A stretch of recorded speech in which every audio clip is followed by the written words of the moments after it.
Ladies and gentlemen, this is episode 6 of the Full Court Trap. After a brief hiatus, 3 weeks, we are 3 weeks. back. Jake has a gorgeous view. Yep. I have my normal view in my dorm, so congratulations, buddy. Yeah, it's very nice out here in California. Very happy to be here. I'm very happy to be doing the show again. I mean, it's been a few weeks. We've both been. You had your trip to the NFL Combine. I was out in Cleveland to watch my first Cavs game at home. Our first Cavs home game, I should say. So now we're back here, and we got a lot to talk about. Yeah, absolutely. We have March Madness is starting tomorrow. We had the brackets came out yesterday. The first four starts tomorrow. Then all the chaos starts Thursday. Yes. NFL tampering kicked off today. Signings become official Wednesday. Baseball free agency is happening. My Braves made a massive trade today. The NBA world doesn't stop either. We have a certain LeBron James to talk about. Imagine if you told us. Yeah. Imagine if you told us. I mentioned this to Jake before we got on. Imagine if you told us when we both joined uSTADIUM back in 2015 that in 2022 we would be co-hosting a show, and 2 out of our 3 topics would be Tom Brady unretiring and going for Super Bowl number 8. And LeBron James scoring 50 points every other night. Ridiculous. Even last night he had 31, and I think he only played 3 quarters. I mean, they lost by a lot, but still, it's just crazy. Yeah, but LeBron is on a different planet right now. It's so fun to watch. Yeah, it's like, even though they're terrible, it's like LeBron this season was just like, all right, we're not winning anything, but I'm gonna show you why I'm one of the greatest scorers of all time. And this is he's gonna win a score. He's on pace to win a scoring title at 37. I believe he won one 10 years ago, right? Say again? I think he won, right? 13 years ago, I believe. Oh man, I think he either had one or was close in one, because there was the 1 year he averaged 31.5, but Kobe averaged 35 that year. I remember that. Yeah. Just LeBron is unreal. We'll touch on him more, but he joined an exclusive club that I don't think you have to be a pretty strong My Career player to even hit that in NBA 2K. I don't think anyone's going to sniff the numbers he's put up. Just the longevity is just unreal. The crazy thing to me too is it feels like you do it every night. He saves it for home games. It feels like, because at this point, they're not going to do anything with this year. I feel like he just wants to put on a show for LA. But it feels like every home game he goes crazy. So yeah, he's the first Laker since, you guessed it, Kobe in 2007 to have back-to-back 50-point home games. It's unfathomable how a 37-year-old is scoring 50 points twice in a week. It was Friday night. I'm working on a paper for class, and I'm like, LeBron has 45. And I just turned the game on. It's like boom, boom, boom, boom, boom. This man had 56. The Wizards one was even more crazy to me, because it's look at in the third quarter, he has 23 points. That's a good game. And then it's I don't look at the score for the rest of the night. I was with some friends, and then I check it later. He had 50 points. I'm like, how'd that happen? Durant had 50, 53 last night. Kyrie had 50 the other day. Kyrie's 50-point game was crazy too, because he went 9 of 12 from 3, 10 of 12. Yeah, it was you remember that Spurs game that he dropped 57. Yeah, it felt like that. Yeah, it was shades of that. Kyrie, when he is on, man. I know he stabbed both of us in the heart, but he's something. He's something else. One of the most fun players ever to watch. Probably my favorite player of all time still, even despite everything that's happened, happened in Cleveland at the end, that dude just from 2011, 2012 to 2016, 2017, just can't replay. You can't replicate that. Yeah, so special. We do have somebody who's on pace to possibly get to his level, but we'll see. I don't know. Kyrie's just, I think he's one of one. He's Bill Simmons throws around the term one of one when he's talking about guys like Allen Iverson and Tracy McGrady. And I think Kyrie is one of those guys that is he a top 20 player ever? No, but that doesn't matter. He is a one of one. He's Showtime. He's a unique personality and a unique play on the basketball floor. And when he's on, he's the Human Torch factor is real. And he just gets into that rhythm that every mid-range jumper falls, every layup falls, and then he goes 9-10 on 3. Some ridiculous dribble moves like most players in the NBA could not, do too. It's not like I'm not saying most players like Roy Hibbert couldn't do. I'm saying most players like even like a Damian Lillard would have trouble doing. You know what I mean? Like crazy. Yeah, it's just effortless. It's so smooth, and it's like stringing together combos in the park in NBA 2K. It's just like, and it works every single time. Yeah, Kyrie's unreal. That's crazy. So we were thinking we're gonna get into looking at the March Madness bracket and going game by game, giving our predictions. I got my phone pulled up here, so I'll be filling it out on the phone as I'm going through. He's got his bracket pulled up here. Now, this has probably been the least invested in a college basketball season I've been, but I've gotten a lot more knowledge in the past couple of weeks, been watching a lot, so I feel pretty confident where I'm going with this. So. Yeah, I feel you there. This is one that this is the first time I'm really approaching it from a betting angle more than a college basketball fan angle. I feel like that's strange. And it's like, okay, well, obviously I love me some Boise State Broncos. I would love to have them going to the Sweet 16, but Memphis is favored. Memphis is like checks all the boxes. We'll get into that matchup, but I think I'm going to try to provide a different perspective than the usual like bracket stuff, because at the end of the day, a lot of people are joining bracket challenges. I wonder if Calvin Ridley is joining a bracket challenge. Hopefully there's no money involved. Yeah, hopefully. I was listening to a podcast this morning, and the one of the hosts brought up a question. Is there anything different between putting like a bet on your team versus starting yourself in fantasy or starting a teammate in fantasy for money? Well, here's the thing. Ridley feel bad in a way. Because he was doing business. He was betting on to win. Like he was doing bad business. But also it's like he wasn't betting on a team that he was influencing. He wasn't playing. He wasn't telling people what to do or whatever. And he was betting on them to win. He lost all that money, I'm pretty sure, because he was doing parlays where he had the Falcons winning. Which is pretty funny. But do I think he should have been suspended for a season? No, but also if you're in sports, they take gambling seriously. Unfortunately, more seriously than some really bad stuff. And so he knew what he was getting himself into. But at the same time, I think it should have been like 7 to 8 games tops. Like I think the season's kind of ridiculous personally. Right. Yeah, it's one of those things that a different podcast was saying gambling is something the NFL takes very seriously. They don't really care if you smoke weed. Right. And they probably it's sad, but they've unfortunately suspended some guys for smoking weed, but nowadays I don't think they do. But yeah, but that nowadays it's more of I think they test like once in the off season. If you just avoid that, then you're good. Right. But they take gambling very seriously.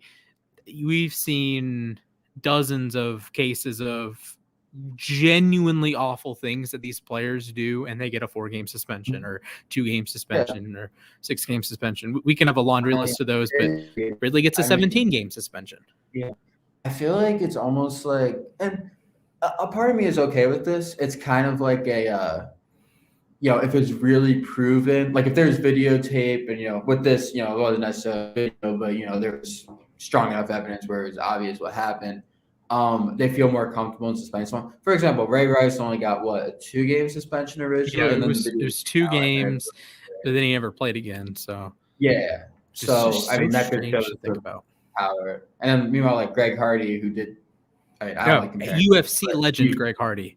Yes, he did some terrible stuff, and I think he got like 1 or 2 games because no video is out or anything. So it's interesting the way they do stuff, but. Yeah, regardless, he knew what he was getting himself into, but I still do feel bad for him in a way because he was people are trying to like discredit his mental health stuff because he was gambling. I don't really see the correlation. Like, he still probably was going through stuff, So Right. And it's probably something to pass the time. And the NFL, it just like they push so heavily into it. Like DraftKings is an official sponsor of the NFL.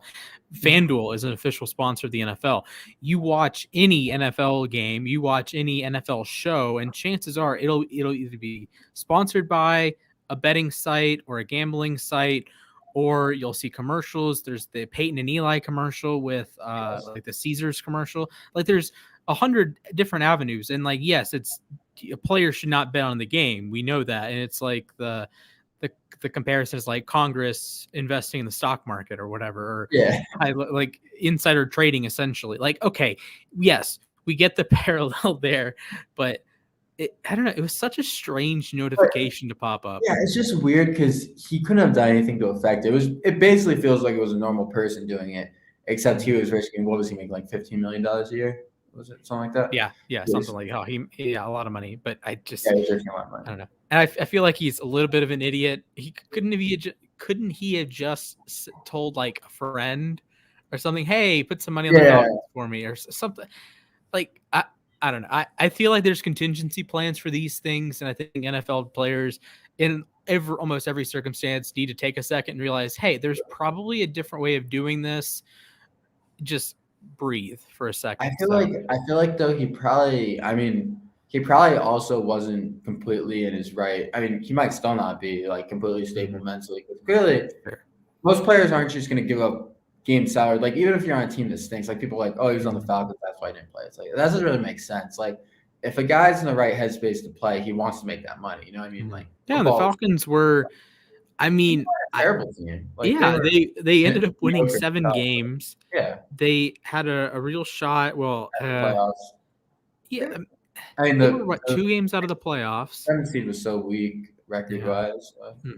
Because I think there's an alternate universe that Ridley plays and you beat Washington. I don't remember if he played in the Washington game, but they had a bunch of random losses by like 1 score that if Calvin Ridley is playing. Jaguars game. Did they play the Jags? In London, right? That was Miami. That was Miami, my bad. Yeah. Atlanta played, I think the Jets, they played in London. Okay. That was such a weird, because there was one point in the season that the Braves had won more recently at home or in Atlanta than the Falcons had, and the Falcons had it had been like a month and a half since the World Series. So, but they had won in London as a home team. So, tangent. That's our best thing. Our number one thing is tangents. So Gonzaga. We don't need to talk about Gonzaga yet. We do have legendary Georgia State, RJ Hunter hitting that buzzer beater, 6 or 7 years ago. But they're not winning. I remember it was it was either, I forget if it was the Thursday or the Friday, but it was I think a 12:30 tip or like a 12:45 tip, maybe a little bit later. And I got the notification RJ Hunter buzzer beater while I was at school still. Yeah. And it's like, it's wild that I missed so much when I was in high school, middle school, and elementary school. I missed so much because I was just in school, right? I didn't have my phone. I didn't have a phone for a long time. I didn't have my phone on all the time. And it's just, just thinking about the crazy March Madness stuff that I wasn't able to watch until I got home because school. Well, I was lucky because besides 8th grade, which was the year of that RJ Hunter buzzer beater, I break every year during this time, so I was able to always watch the games. But that RJ Hunter game, I remember it was 8th grade for me, and we just it was during lunchtime. We just got on like this TV in the lunchroom, and the game's going on. Everyone was going like at first like they're like it's an 11-point game. Why do we care? And then it was like 3 minutes left, 11-point game, and then like. It's like a 2-point game at the end. Everyone went crazy when RJ Hunter did that buzzer beater. The whole lunchroom just went nuts. That was a fun time. Gotta love the upsets. I may or may not have some big upsets coming, but we will stick with the chalk with Gonzaga. Yeah. All right. Well, so we got Gonzaga. So you're gonna like one of my picks here, and you're gonna hate the other one. Yeah. Your 2 favorite teams are coming up. I feel like I know what's about to happen. Here's the thing. I love me some Boise State. Boise State's been really good this year. They're 27-7. They won the Mountain West for the first time, I think ever, if not for a very long time. They're very good. The problem is Memphis is really freaking good, and they should not be a 9 seed. They are much better than a 9 seed. They just have these weird. Do they have COVID issues? They've had like eligibility issues. They have inconsistency issues. But this is a team that went out and beat Houston twice. Like if I click the little I here, this is a team that beat Houston twice. Just whacked Houston like 2 weeks ago. And barely lost to Murray State, who's also another very underseeded basketball team. Yeah. Beat Alabama by double digits. It's like, Iowa State lost by 19. But Iowa State's been better time. I got Boise State winning this time. I got Boise State winning. Boise State winning? I do. I like this Boise State team a lot. Wow. I think they're hot right now. I appreciate it. I'm going Memphis. Okay, that's fine. I think this Gonzaga Memphis game is, to me, feels like a Sweet 16 game, but it just sucks that Memphis is a 9 seed. Also, it sucks that they're playing Boise State round 1. So the next game, you're not gonna like my pick here. I got New Mexico State with the upset. After all these years of making the tournament, being a popular upset pick, I got New Mexico State finally doing it. They got the offense. They got they just won their conference tournament. UConn hasn't been as hot recently. I got New Mexico State. No. UConn, this is the highest they've been since 2011. Of course, they won the title in 2011. They are great around are great defending the basket. It's hard to get layups and dunks against them. They're the hottest they've been since 2013, 2014 when they won. Oh, highest. Well, no, they were 7 seed and 14. They were 7 seed. Okay, I thought you said hottest. Yeah. So definitely not the hottest team. No. But I was gonna say that UConn team was scorching hot going into the tournament. They weren't even supposed to be like on the bubble a month before that, and then they just won like every game. Yeah, iconic. That was 11 years ago. They had that run in 2011. Wild. Yeah, and 8 years ago they had. That's even crazier to me because I remember that one. Like, 7 versus 8 championship game, like we all expected, just casually. And then what was it? It was Florida and Wisconsin. Oh, that was the Aaron Harrison year that he hit all of the threes. Yes, that game that was insane. Yeah. Oh man, I'm going UConn here. I think UConn's a little underseeded. I would have probably had them on the 4 line. I will touch on a different 4 seed that I believe is wildly overrated and actively sucks at the game of basketball, but they're a 4 seed. I might agree with you on this. Actually, I hope we do agree. But are they in the same conference? Yes, they are in the same conference. Awesome. So UConn, I think UConn is better than a 5. All due respect to the Aggies, this New Mexico State team's tough. Yeah, I don't disagree with you. I think the 5-12 matchup here is scary. It's going to be a good game? I think it's going to be a great game. I wouldn't be surprised if it's a 1-possession game. UConn has stunk at the free throw line this year too, which is very out of character. But I got to go with the Huskies. I think this team is just has a little bit too much scoring, just has a little bit too much interior defense, just has a little bit too much, and I think they get it done. Okay. Arkansas, Vermont. I think this will be a sneaky good game, but I feel like Arkansas has too much offensive firepower. Vermont's always a team that's going to be tough. I don't think it's going to be easy for Arkansas. I think it'll be pretty similar to the Arkansas Colgate game last year. I wouldn't be surprised if Arkansas went down double digits early and then came back like the Colgate game last year. They're down by 15, I believe, and then it just went just trapped everyone, right in front of half court, and Colgate kept making mistakes. I think it'll be a pretty similar game to that. I think I wouldn't be surprised if we got an upset here, but I'm not expecting it either. Yeah, this is Vermont. With all due respect, they've won 22 of their last 23. They were 17-1 the America East.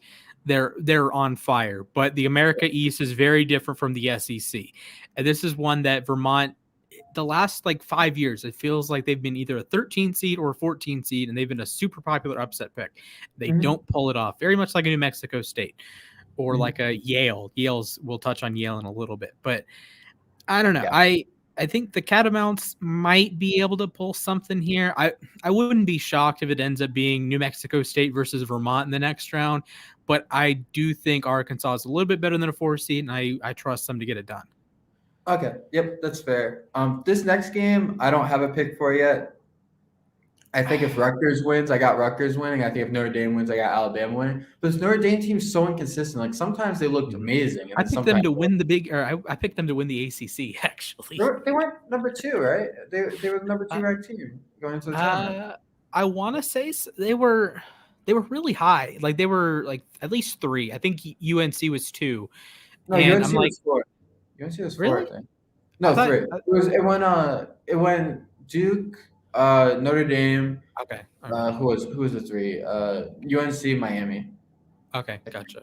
And then Wake was Virginia 5. Tech of all teams randomly like just goes in and murders the tournament. I was happy for Virginia Tech, but I was so upset Wake didn't get in. You know, I'm a Wake and BC. Like I have family that went to Wake and BC, so when BC beat Wake and then they almost beat Miami, I was like happy but upset. And then when Wake didn't get in, I was mad. So, but it is what it is. See, I don't trust Rutgers to beat Notre Dame. I think Rutgers is unequivocally better than Notre Dame, but I think it'll be a really good game. Yeah, I'm super excited for that. I think both of them are a lot more deserving to be in the tournament without having to go and play than a different 11 seed, but we'll touch on them when we get there. Yeah, we will be touching on them a little bit.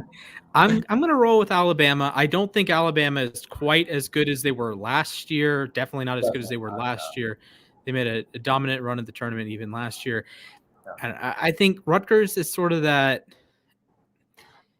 If they were, I think my pick doesn't really matter.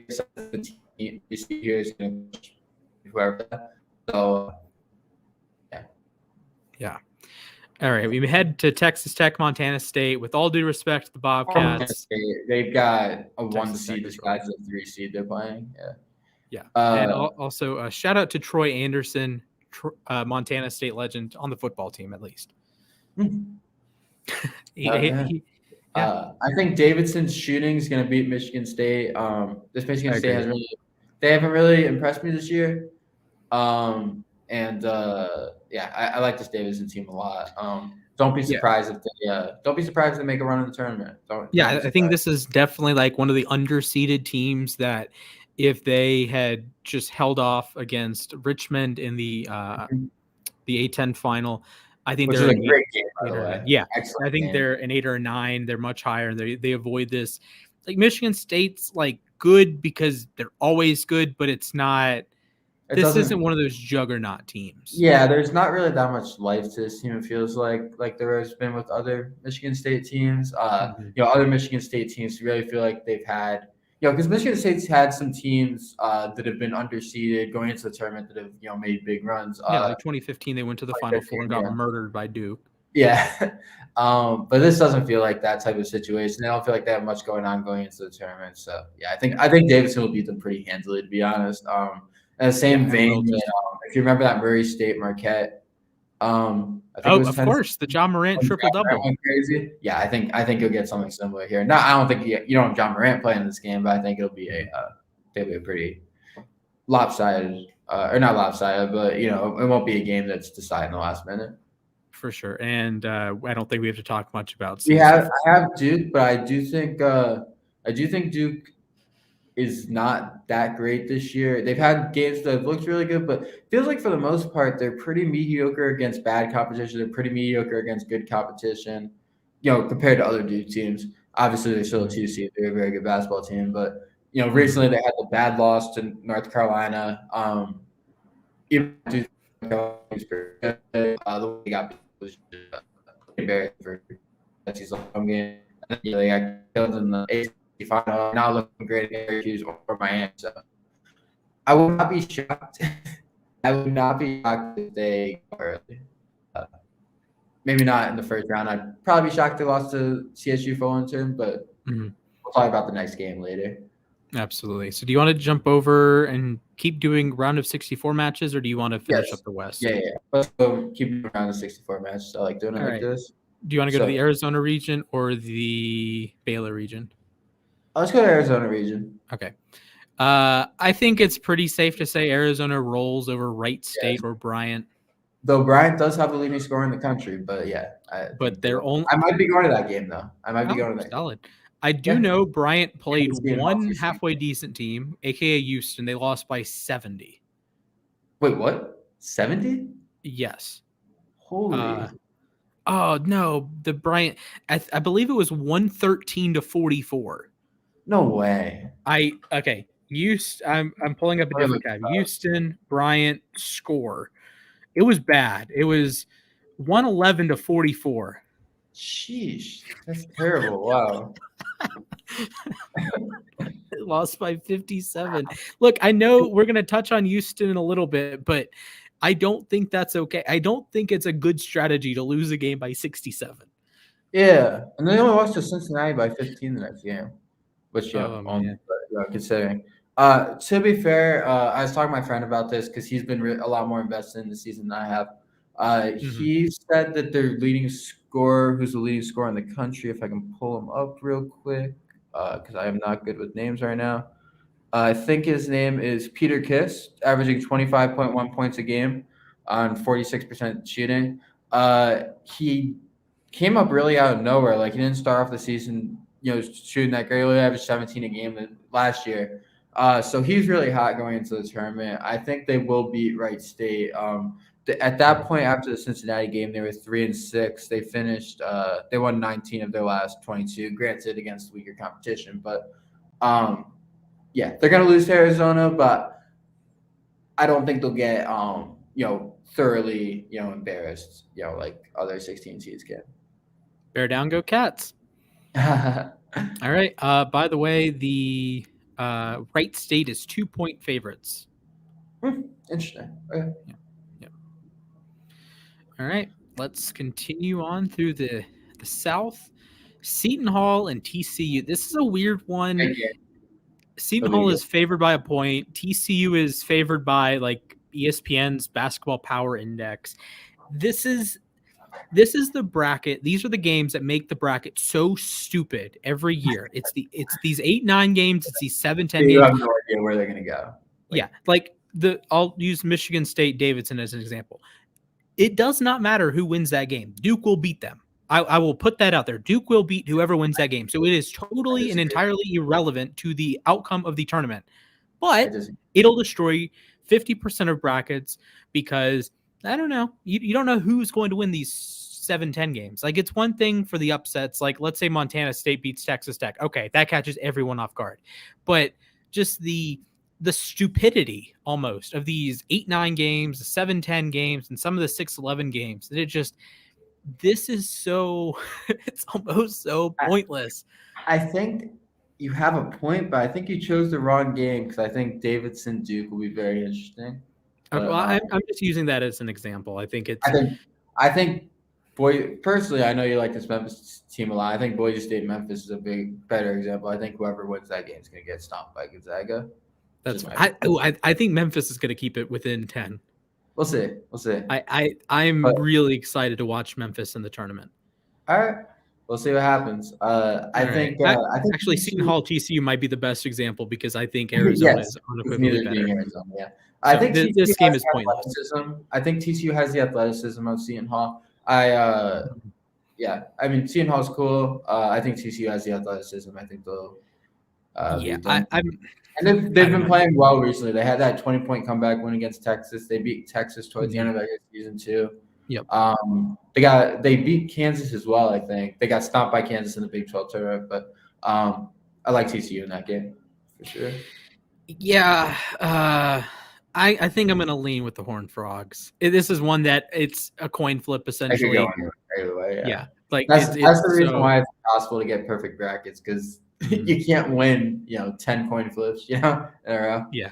It's like you can win like 2, right? You can get Memphis and Davidson, right? Or you can get TCU and whomever we choose out of that 7-10 matchup, but you're not getting all 4. Chances of you getting all 4 is very slim. This is too easy. I like UAB. Houston's much better than a 5. Houston, to me, is more like a 2 or a 3. They got absolutely hosed here. I don't like. I like this. What I was gonna say is I like this UAB team, but I don't know if I like them to win this because it is a tough matchup. Even though I'm not the biggest Houston fan, just the matchup doesn't work too well for UAB. I think Houston will probably win, but I think it'll be a very good basketball game. because UAB's offense is really good, but their defense is kind of lacking. So it's kind of funny. I don't know if you remember the year that they beat Iowa State, 2014, 2015. Yeah, I think. yeah, that was the year. There was that double. That was the Georgia State year. There were the 2 14 seeds, and then UCLA beat. UCLA came around and beat the. They went to the Sweet 16 as an 11 seed. Shout out to Teeks in the chat. Yes, shout out to him.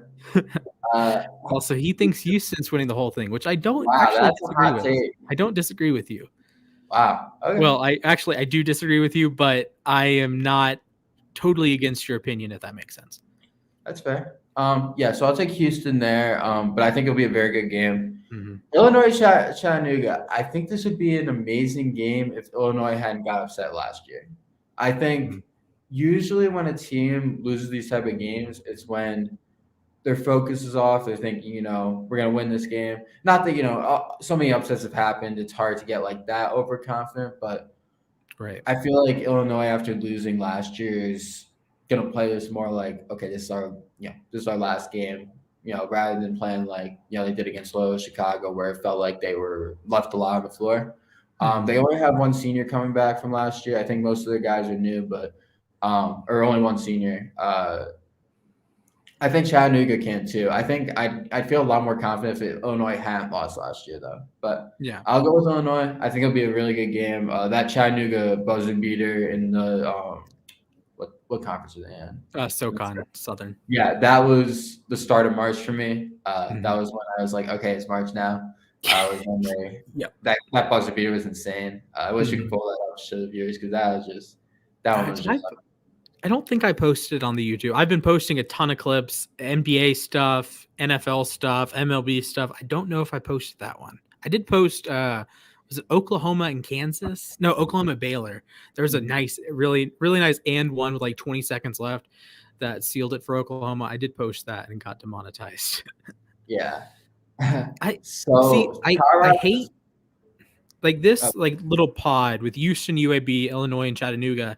It annoys me that I just wish UAB got a different matchup, because I feel like they could win a different matchup. I wish Chattanooga got a different matchup, because I feel like they would win a different matchup. Yes, I agree. Then I look at this next game. The Illinois team is amazing, but like I said, I think their focus is they're going to be ultra focused in, and I don't know. It's hard for me to see a team like that getting upset 2 years in a row, because they've been very good regular season teams. Now, this next game really makes me mad. I don't know how Michigan made the tournament. They don't deserve it at all. They're 3 games above 500. They're 3 games above 500. They're struggling going into the tournament. Their coach is an idiot.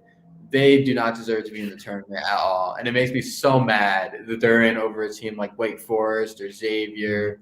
I don't get it. I really don't understand. It's about money. It's really what it comes down to. The committee knew that Michigan was going to bring more ratings than these other teams on the bubble, and yeah, that's what they did. What do they do? They get a Mountain West team.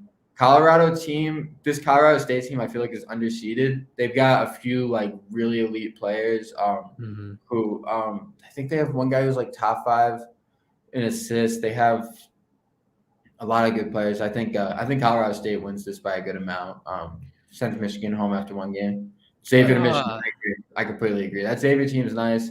I'm biased because I'm a Wake fan, but I think this Wake Forest team was really good, who unfortunately ran into a Boston College team that was playing good basketball in the ACC tournament. Almost beat Miami, who I think is another very good team. But and didn't Wake have the ACC Player of the Year and the Coach of the Year? And the Coach of the Year, yeah. Crazy. That's a shame. Colorado State, they beat Boise State twice. They're a good team. I think 6 might be a little high. It's just I don't know. I think they're underseeded, honestly, dude. They're really good. I probably would have put them on the 7 line, to be honest with you. Like, I would take. I don't know if I'm necessarily like. I'd probably have them on the 7 line. I think it's fine. I think they're better than Michigan, unequivocally better than Michigan. There's always that team that shouldn't be in the tournament that just gets thrown in the tournament. Yeah, they win like 5 games in a row. Like UCLA last year. I don't think UCLA should win last year, and then they go to the Final Four. And I'm terrified. VCU in 2011. It's like it just happens. These teams that don't deserve to be here show that. Yep, we actually deserve to be here. So I'm going to have more brackets than I should that have Michigan winning. So this will not be one of them. I think the Rams do beat the Wolverines. Yes. I think this Longwood team's exciting. Unfortunately, they ran into one of the hottest teams in college basketball, and I think Tennessee's going to win. I think Longwood could give them a fight. They're a good basketball team. Mm-hmm. But yeah, no, they're not beating Tennessee. Yeah, shout out to Longwood. Their first ever men's tournament and first ever women's tournament this year. It's pretty cool. Yeah, congratulations. Ohio State Loyola. Ohio State is Loyola. Yeah, I do like Loyola here too. Ohio State is. I would not be surprised if they went to the Final Four. I would also not be surprised if they got 40-pieced. By Loyola, yeah. Like they did they play Friday? Yes. Yeah. If they get 40-pieced on Friday, I'm not shocked. I'm just not. I don't even know if I want to wake up for this game. But they could also win and all of a sudden win go to the Final Four. I would not be shocked. This is a team that beat Duke. This is a team that beat Illinois, beat Wisconsin, beat Michigan State. But it's also a team that it's just so goofy. Like they play with such it's almost like the Timberwolves in the NBA. Like the last couple of years, not this year, they're actually halfway decent this year, but they'd have these games that like Karl Anthony Towns drops 50 for no reason, and they beat like the Warriors, right? They were one of the teams that beat the 2016 Warriors at home, right? And it just happens. It's like, how?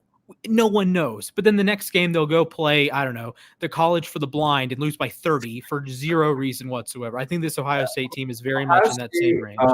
And again, I haven't been good with names this year, but I'm pretty sure their whole team relies on basically like two players. So if those guys, and if those guys are off, they're screwed. Pretty similar to what happened last year. They had a lot of guys, go out sad. So yeah, I like Loyola Chicago. Shout out to Max Asmus and Oral Roberts. Yes. I'm upset they're not here this year. Facts. Although we have a really good team in place of them. Which we will talk about in a little bit. Yep. Well, Villanova is going to beat Delaware. I don't think this Villanova team's that great. Compared to other 2-15 matchups, it's not one that would be too shocking for me. Like, I mean, it's shocking. It's 2-15, but I don't think this Villanova team is anything special, really. But okay, do you know what Delaware's mascot is? Yeah, I could totally see Loyola doing it. What's Delaware's mascot? The Blue Hens. Interesting. Also, home of Joe Flacco. Yes. I could totally – Loyola has the situation here to go to the Elite Eight. I agree. They have the 10-2 matchup that they'd love. All right, let's get into the Baylor side of the bracket, the East. The injured Baylor Bulldogs.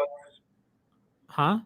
The injured Baylor Bulldogs, I'm pretty sure their best or second best players out for the tournament. Let me see if it's in the – yes. Starting center, Jonathan Chamawa. Chamwa. There we go. I'm not even going to attempt his last name. Sorry, sir. With all due respect, not trying. The Fighting Kylo Quins, respectfully, I don't give them much of a chance here. But yeah. North Carolina now. I think North Carolina's going to win this game. I think this North Carolina team is pretty underrated. They had a tough one in the ACC tournament, but I think that had a little more to do with Virginia Tech just being super hot and not missing like anything. Right. They could, if they get hot, they're going to be tough. This North Carolina team. Yeah, and I'm skeptical of this Marquette team. I don't know what made Marquette a 9 seed. Me neither. I'm not going to judge every team based on their record because that's not entirely fair. But this is a team that went 19 and 12. I guess it's because they beat Nova twice. That's probably the only reason. And they beat Illinois. Providence is not. No, never mind. We'll talk about Providence later. They beat Seton Hall twice. I don't know, man. They lost Creighton 3 times. Creighton's a decent team. Okay, we will talk about Creighton. Yes. Okay. I think I don't know who wins this. St. Mary's. I would like to give a personal FU to the city of Laramie, Wyoming. You have caused me so much heartache in my life. Even though there's been like 2 instances I've had to care about your stupid city, you have given me so much heartache in that Boise State game where the ball went out of the back of the end zone for safety, and then we had to punt it back and just like act all depressed. And then I bet on Wyoming. I bet on Wyoming basketball this year and lost because they decided to implode against New Mexico or something. It's like, why? Yeah. So I don't know how Wyoming made the tournament, honestly. I don't get it. But they were ranked for a part of the year. Yeah, I don't know, dude. I don't know either. I think Indiana wins. I'll pull up the odds on that game. And I do think St. Mary's. I don't know who's going to win between Wyoming and Indiana. I don't know who's going to win between that and St. Mary's. This is like Indiana's 4-point favorites. Yeah, this is like one of the most stumped. I guess when you're stumped, you should just go with the favorite. So I guess I go with St. Mary's. But yeah, I really don't know what's going to happen in that game. We talked about before. It'll be a game I would not be surprised Vermont won. Arkansas, I feel like firepower give them something, but that Vermont team really nice. You gotta remember though, after year Vermont, it feels like an upset pick too. So yeah, it'll be interesting though. I think it's a game I'm excited for. I'm excited for both that and the UConn New Mexico State game. I think they'll both be great games. Yeah, I hate the years that I like the upset pick, but I don't like the team they're facing. Yeah, this is very much Vermont. Like every year, they play like someone that I like. If I was like making lines before the tournament and said, okay, well, I think Arkansas is gonna be like a 3, 4, or 5. I like Arkansas. I think they can go to the Sweet 16. I think they can go to the Elite 8. And then I look at the 13s and 14s, like, okay, Vermont's gonna be in this range, this ballpark, and I'm like, okay, I think they could beat the right team. And then they face each other, and I just throw my hands up. It's so annoying. No, like Oral Roberts last year was definitely one of those teams that. We talked about Oral Roberts the night before, and we were like, this is a team. They have the leading scorer in the country. Yeah, Max Eastman. They have that other guy who, the forward, who was really good. Mm-hmm. And it was like, damn, they're 15 seed though, and they're playing Ohio State, and you can't expect them to beat Ohio State, Hey, then they go to the Sweet 16, and a Max Eastman supposed to be away from making fun or they could have beaten. Yeah. All right, Jonah, UNC going to the chip. Wrong. I wouldn't be surprised they made a huge run. I'm not going to say championship, but I would not be surprised they made a huge run, UNC, especially because the 1 seed they got is the most favorable 1 seed. I wouldn't be surprised. Yeah, I agree. So St. Mary's over Indiana. UCLA is easily UCLA is very good. Akron, with all due respect, this is one that like Akron's not a team that I'm thinking, I smell an upset if they get the right matchup. Like there's a certain 4 seed that both Jake and I really don't like. That I think all of the 13 seeds would have a reasonable shot of beating, but they happen to play UCLA, who is I think better than a 4. So sorry, Akron. Congratulations. This one I think Virginia Tech wins. I think Virginia Tech. They could be the Georgetown of this year. Georgetown got hot in the Big East tournament last year, then get smacked by Colorado. It's a possibility. Mm-hmm. But this Texas team plays no offense. They've got great defense. They play no offense at all. The Virginia Tech team's rolling. They're making all their shots right now. I don't know. I think Virginia Tech. Virginia Tech wins this, and I'm not sure how close it's going to be, to be honest. I think Virginia Tech run away with this one. I'm interested because you said it's a good point that not every team that enters the tournament on fire is the 2011 UConn Huskies. Yes. Some of them are absolute disasters and get exposed. Yeah, Georgetown last year, I put a lot of money on them winning, and they came out. I think they're down 20 in the first half to Colorado. It was bad. It was like 30-8 or something. I'm like, and they haven't won a Big East game since, have they? Oh, wait, didn't they win a tournament game? They lost. No, they lost by 1 in the tournament, I think. They lost 23 games to end the year. Oh, okay. Well, let's never talk about Georgetown again. See, this is one I don't want to pick either team because I feel like Purdue, not to spoil, is going to. Wait, who are you picking for Texas Virginia Tech? I'm just I think I'm going to go Texas. This is a coin flip game for me. I think I'm going to go Texas. All right. I feel like Yale will give Purdue a game. You always get those good Ivy League teams. 14 seeds good for an Ivy League team. And I don't know if you remember that Georgetown Princeton game. I think it was a 215, 314, like 10 years ago. And I think Georgetown won on a buzzer beater. There's been a few of those type of games. You had the Cornell Temple upset. Harvard won a game. Before. Cornell won a couple the one year. Yeah, Cornell. They went to the Sweet 16. I want to say they went to the Sweet 16. They lost to Kentucky, I remember. I think they went to the Sweet 16, yeah. I became a fan of them for a brief period of time because of that. Because they were the fun fact, Cornell was the first March Madness game I was really into. Was that Cornell Temple game in the 2009-2010 March Madness. And I was like very interested in the underdog, and I became a fan of Cornell. And then when their coach Donahue, I think his name was, got fired. He went to BC actually, so I was like, all right, solid. Yeah. All right, this is a fun one. This is a fun. Well, I guess we should talk about Purdue. Purdue is very good at basketball. Ivy is ridiculous. Jordan Ivy or Jalen Jordan. Point guard. He's supposed to be one of the top picks in the draft. Yeah, Jaden Ivey, and then Tavion Williams, all these, like, they got a lot of guys there. So yeah, I'm gonna lean Purdue here. I mean, I wouldn't be shocked. It's always these Ivy League schools always play whomever tough. Like there was the one year. You remember the New Mexico Harvard game? No, New Mexico was a 3 seed. What year is this? Like 2013 or something. It was a long time. It was one of those ones that you just kind of scratch it off as, oh, it's a 3-14 match.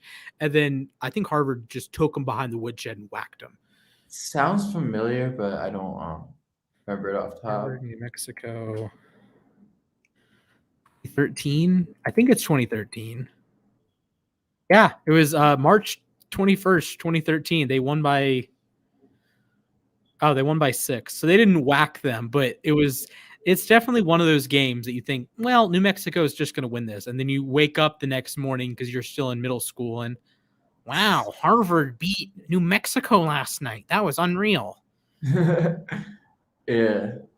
So we have another comment from Gonzalo. He says, Duke doesn't have an identity. I agree. I actually dispute this. Keep in mind that Duke has this guy. You may have heard of him. His name is Mike Krzyzewski. Yes. I don't think the NCAA is going to let Duke just lose early. I don't know. This is a big tournament. I am putting my foot in the ground. I'm going to say right now the Duke Blue Devils will win this tournament, and I will hate every moment of it just as I did in 2015. They're going to win a championship? Yes, they are going to win the championship. I will hate every moment of it, just like I did in 2015, just like I did in 2010. Word to Butler. I still maintain that if I could change any single thing in sports, I would have Gordon Hayward's shot go in. Yes, just as an FU to Coach Krzyzewski. That is it. Nah, come on. That would have been the greatest tournament run ever, too. Well, yes, that is pure facts, but I also don't like Duke. That plays a role in this. I get it. Well, we'll talk about Duke more in a bit. I completely agree with Gonzalo though, but let's get to this game because I think Murray State should be like a 5 seed.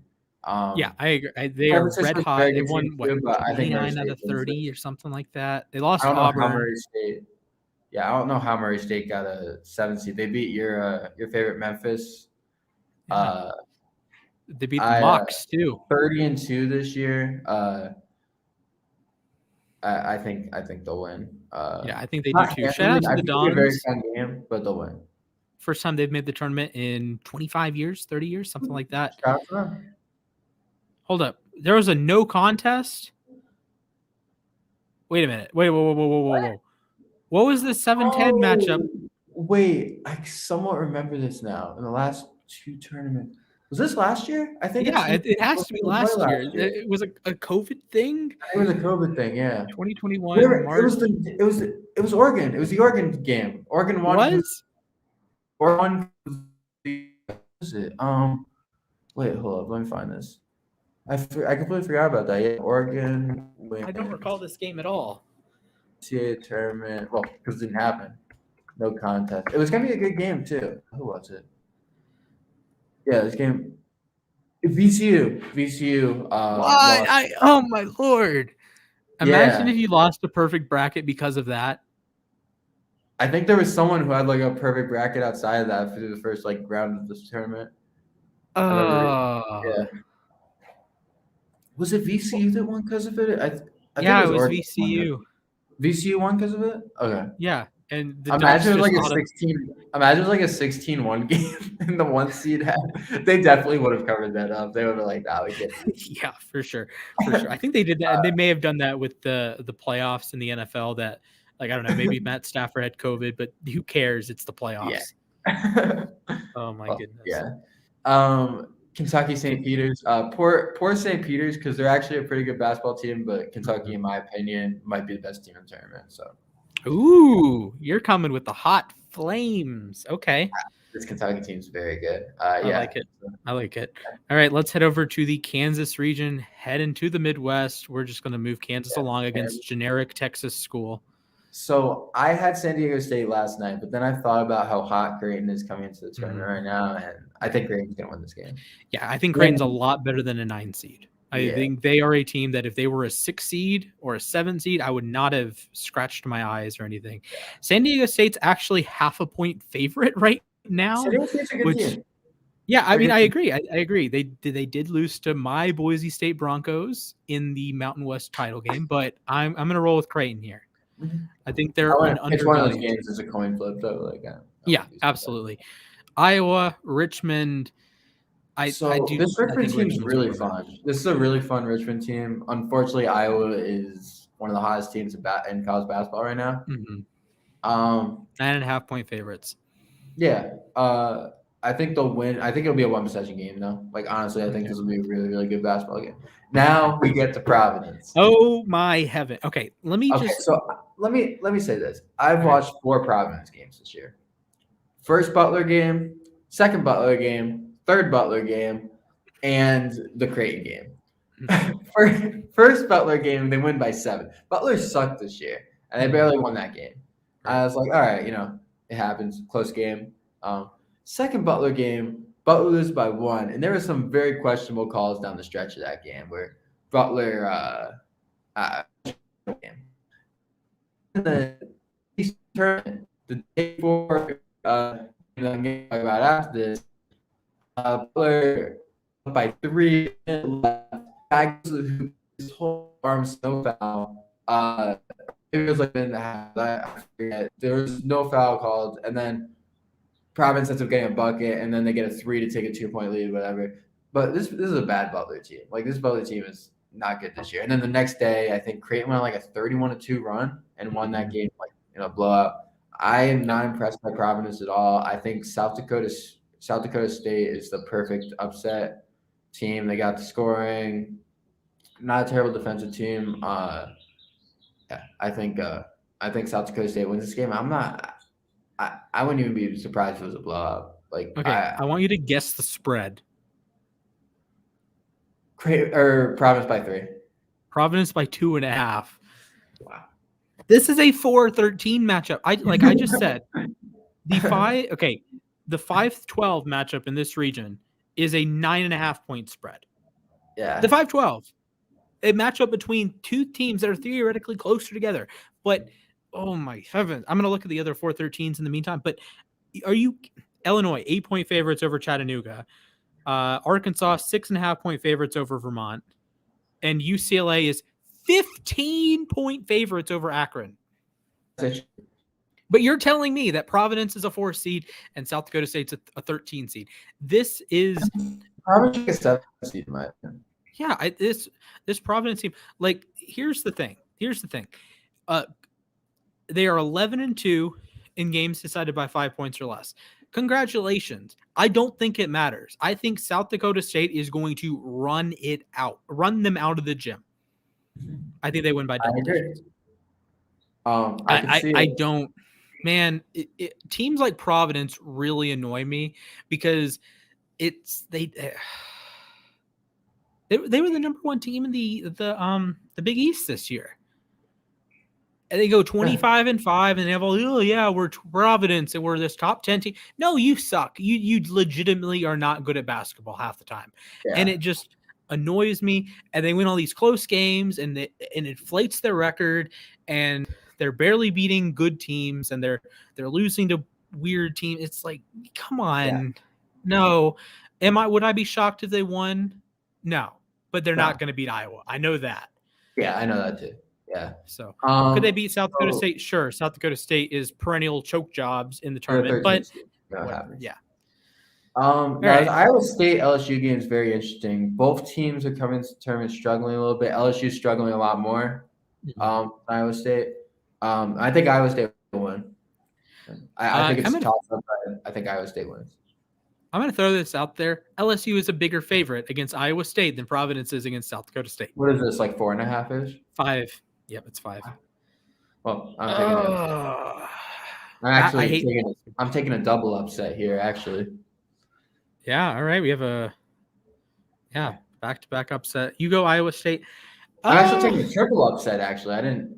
Oh, my Lord. Are you really going to take Colgate? I'm doing it again. He's doing it again. He's doing it again. I had Colgate winning last year. They had the big lead, and then they blew it. They still got the big offense. Mm-hmm. They're on a 15-game winning streak right now. They found their stride. They started out the season 8-11. They're 23-11 now. Mm-hmm.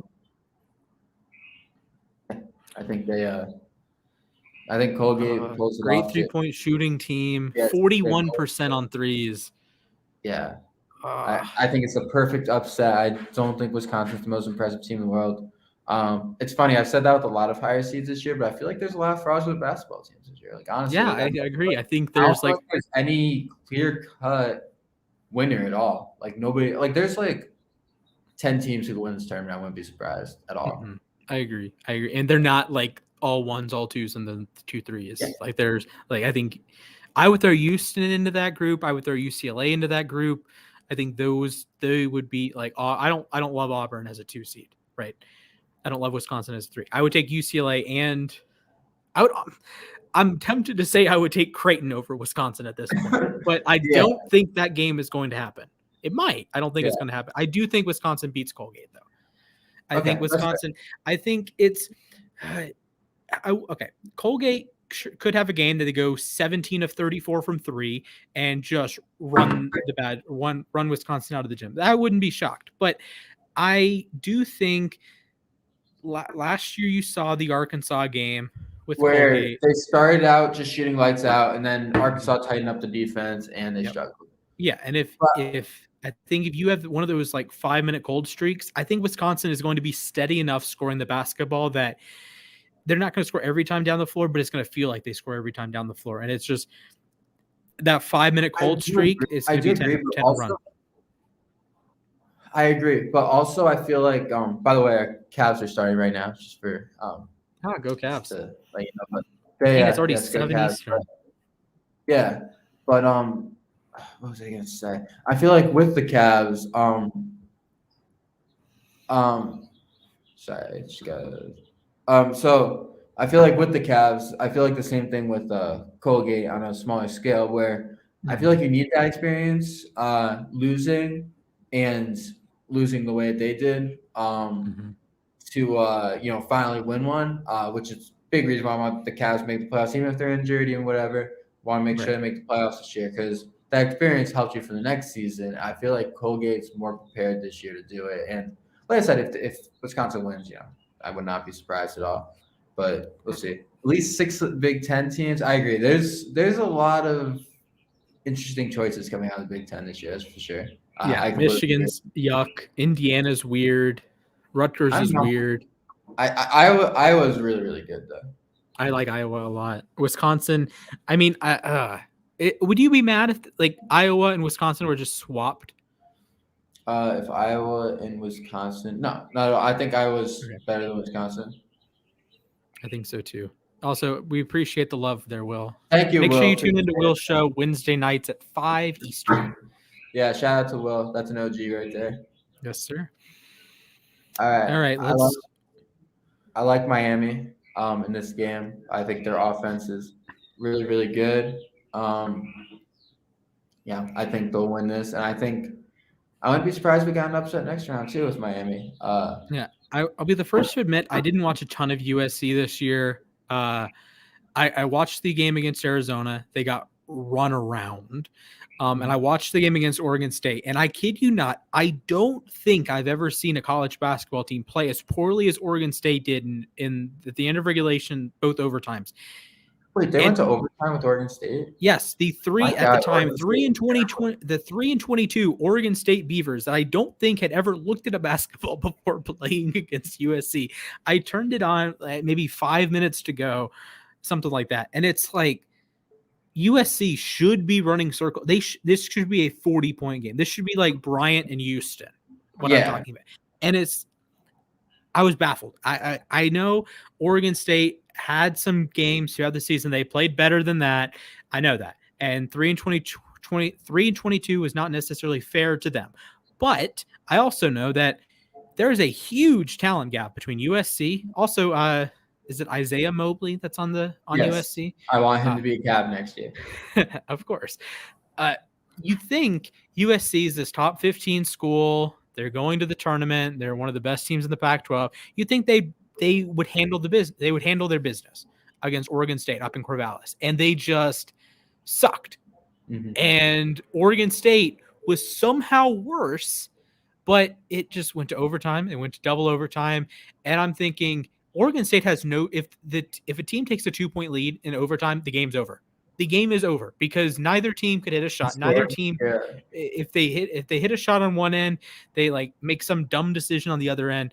Oregon State had one player with the pulse that hit like 10 jumpers in a row, and he was just phenomenal. Everyone else looked like they'd never seen the game of basketball before. I mean, it's just crazy how much Ethan Thompson carried that team last year. Big fan of his game. Don't know where he's at now. I was hoping he'd be one of those guys who got undrafted and got to look in the NBA. But yeah, I hope he's still playing basketball at some level because that dude's a baller, and he brought them all the way to Elite Eight last year. So yeah, so I think Miami gets this. They got a top 20 offense in the country. I forget his first name, but something Brown, their point guard, really good. Isaiah Wong, I believe that's the name. Isaiah Wong is a really good guard as well for them. And they've got a lot of offense, Miami, and I think they're going to run USC out of the gym. Yeah, I like to see it. Go you, baby! Make sure you download the uSTADIUM app, by the way. And then I can't get over this one no contest game that I just totally forgot existed. Yeah, and then now, Auburn over Jacksonville State's underseeded, but Auburn, but Jackson State's basketball team just Yeah, that's a tough thing with these, these 14 seeds, these 15 seeds, especially in a tournament like this, because you want to be excited about these teams. You want to feel like every team has a shot because that's what March Madness is about. But then you look at it and say they need a lot of things to go right just to beat Auburn. Like, I'm not saying Auburn's like this god tier team, but they're not playing as well as they were earlier this season. Right. That's for sure. And it just kind of bums me out. Like the Jacksonville State game is the kind of game that I wish there's a March Madness video game. Like, I would have so much fun with the March Madness video game. Yeah, just unreal amounts of fun, comical amounts of fun. Yeah, I would play that for hours upon hours. I would play my game rotation after I graduate would be MLB Power Pros once I fix my Wii, March Madness game, Hitman, Lego Star Wars: The Skywalker Saga, which is going to be the greatest game ever made, hopefully, and a college football game. Like I like the NFL more than college, and I like the NBA more than college basketball. But I think the allure of college basketball and college football video games just makes more sense to me. There's so much replay. March Madness, like just playing March Madness, having a team and stuff, fun. Your page, it was cutting out for a second. All right, some sirens in the back, but Are you getting arrested there, buddy? Yeah, they're coming for me. Darn. I actually finished watching Breaking Bad not last week, 2 nights ago. Classic. Yeah, it was like I don't watch many shows, but I used to watch that religiously as a kid. It was I liked it. I liked it. There was I did not like that my favorite character died. That like early on too. It's like season 2 or early season 3. It's like, no, I don't know. Stop. I want to appreciate this character, but no, I can't. But anyways, let's go on to round 2. We took an awful long time. Although I guess we are over halfway done with our picks now. So it should go a little bit quicker. Gonzaga, Memphis. And then we talk about Brady, and then I got someone coming over here in 53 minutes, so we got some time. All right. I think Memphis can beat Gonzaga. So I got Gonzaga, Boise State. I think Gonzaga has potential to lose in this tournament before a Final Four, but I don't think it's gonna be this one. I got Gonzaga. Moving on to Sweet 16. Chet is ridiculous. They've well coached as usual, dominant basketball team. Not quite as good as last year, but I think they win this game. Now I know you're high on Memphis, so let's hear your thoughts. Okay. Yes, I was right. Memphis did have a COVID thing. They were 9-8, and they got killed in December because of COVID. Since then, they're 10-1. They beat Houston twice, and damn, Memphis is one of the hottest teams in the country. Okay. I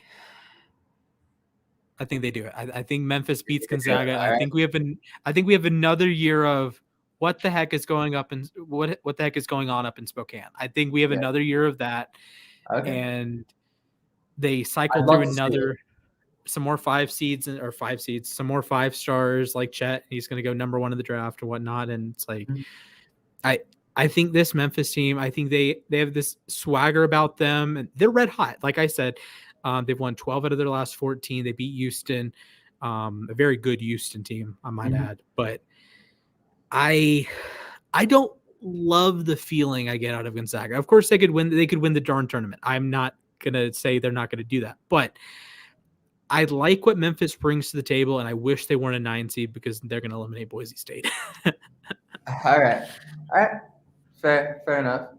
All right. So you kind of I got taking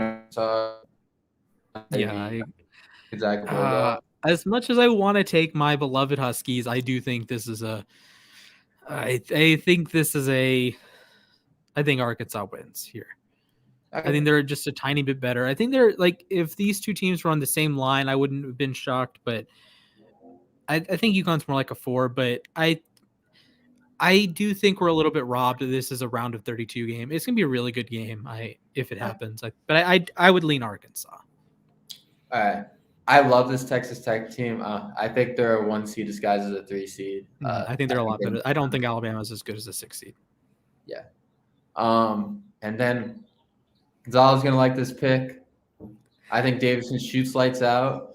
I think Duke is not the same Duke that we've known in past years. Or actually, it might be because they've choked a lot in the past decade. And I think Krzyzewski goes out on a bitter loss to Davidson. And wow.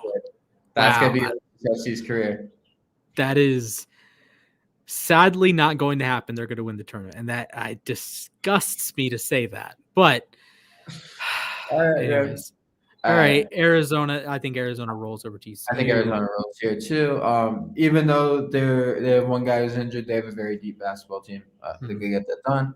And it kind of bummed me that I didn't go to any games this year. I didn't get the Zona Zoo pass. It's like I go to the campus and I only watched like a little bit. Darn. Yeah.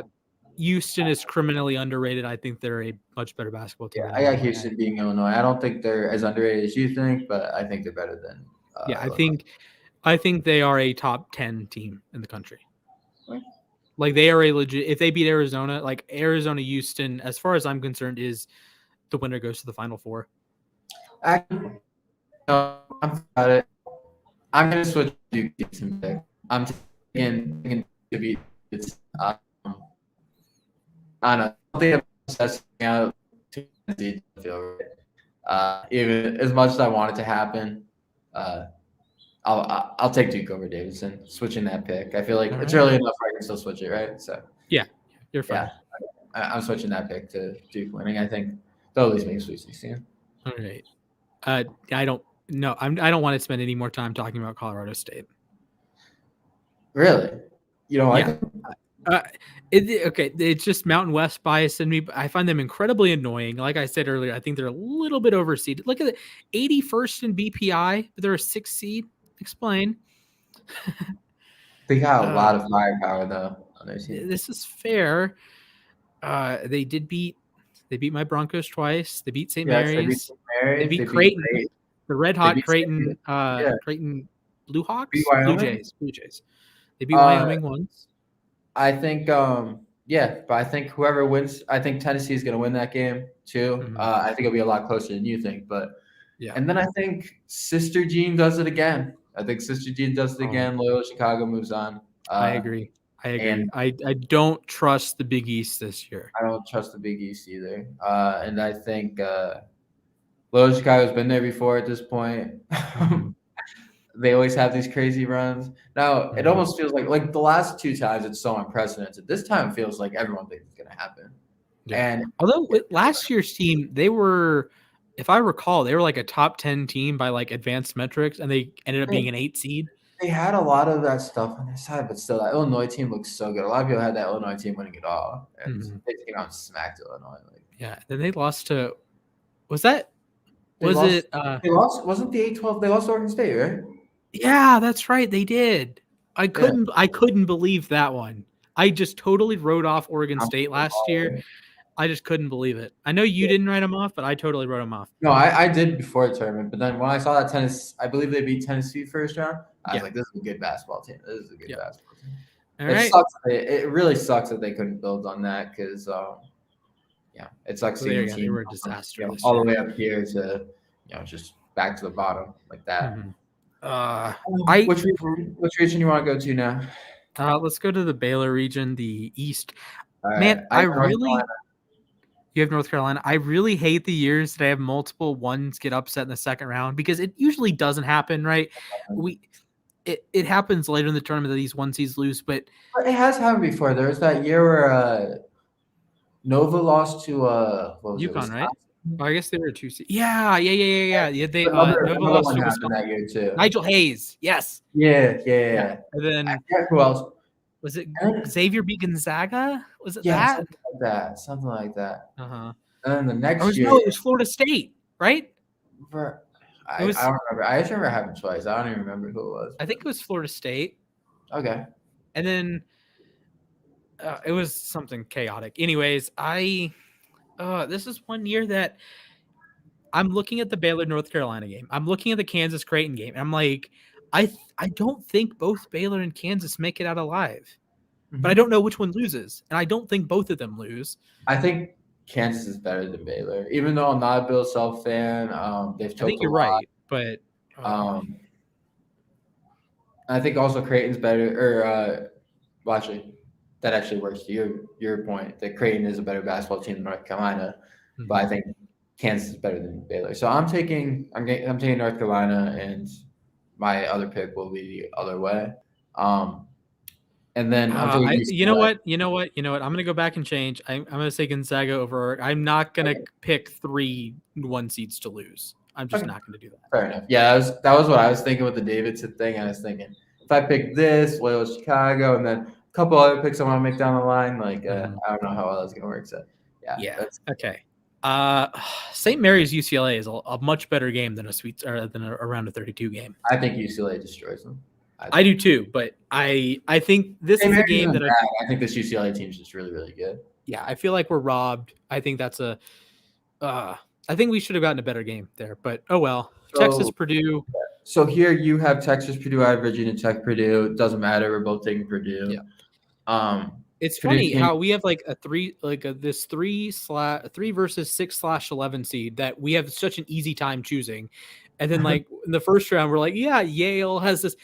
There's I think if Yale played Texas, I would give Yale a pretty solid chance to win that game. Yeah, I probably would too. And then I hate that this is a second round matchup. This feels like, you remember that Wichita, or you definitely remember this, that Wichita State undefeated team playing Kentucky. Yeah. In 2014.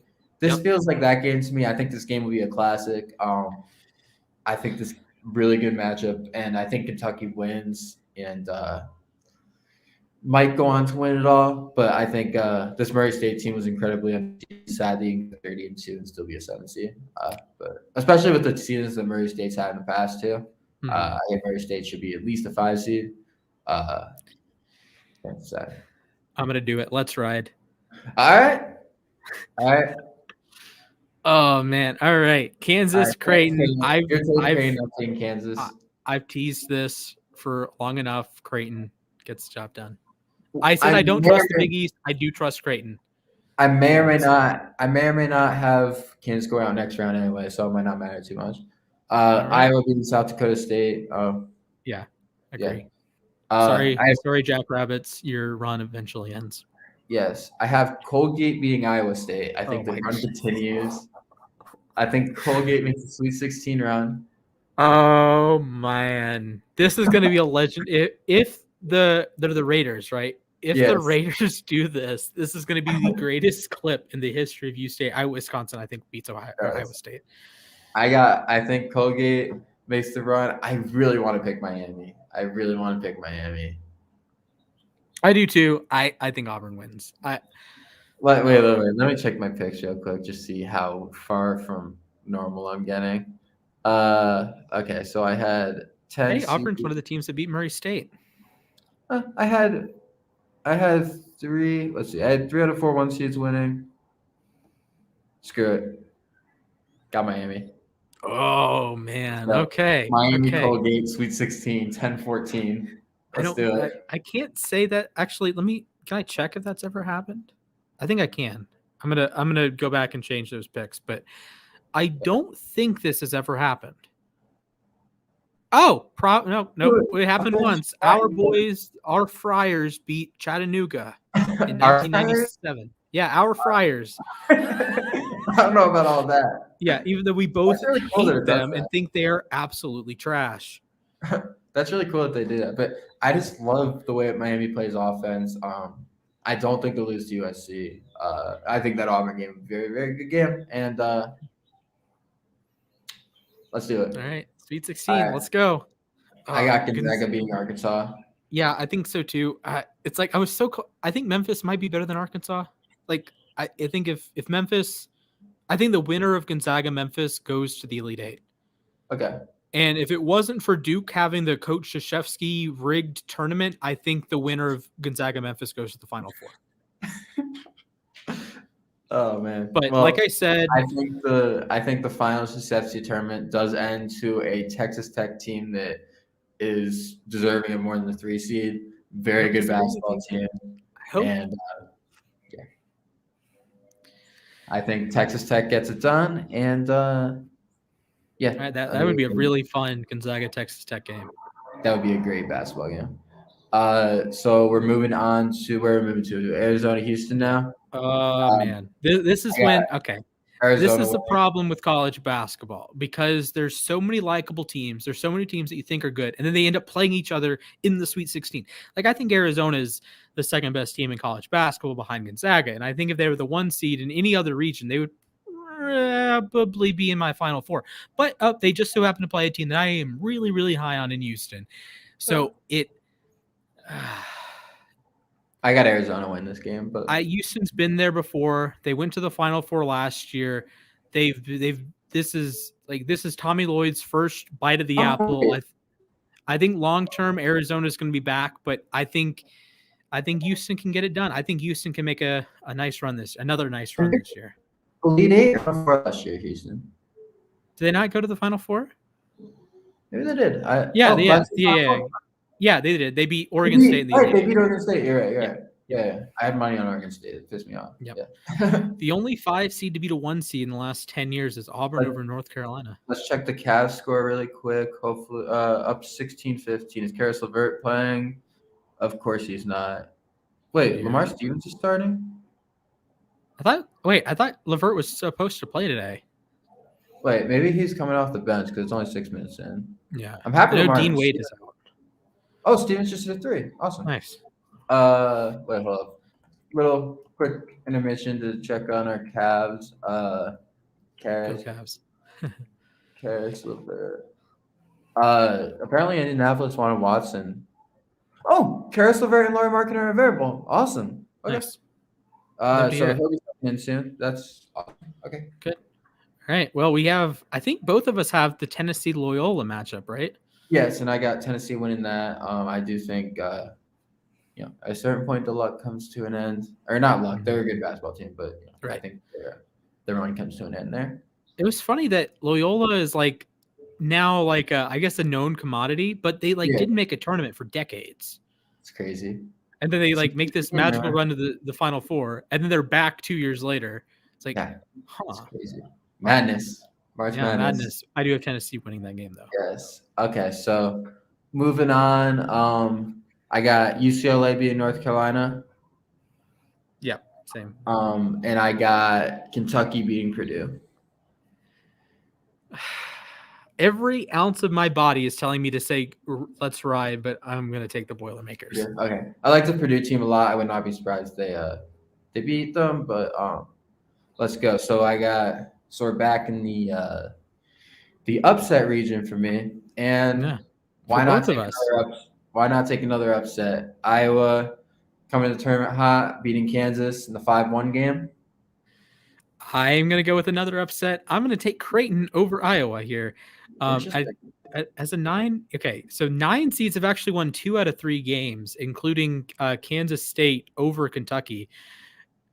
I remember that one. That was the Loyola region. Dean Wade team, right? Yeah, it was. That was the year Kansas State got the all-time luck of the draw and had the 16 seed knock off the 1 seed. Right. And then they lost to Loyola Chicago in the 9-11,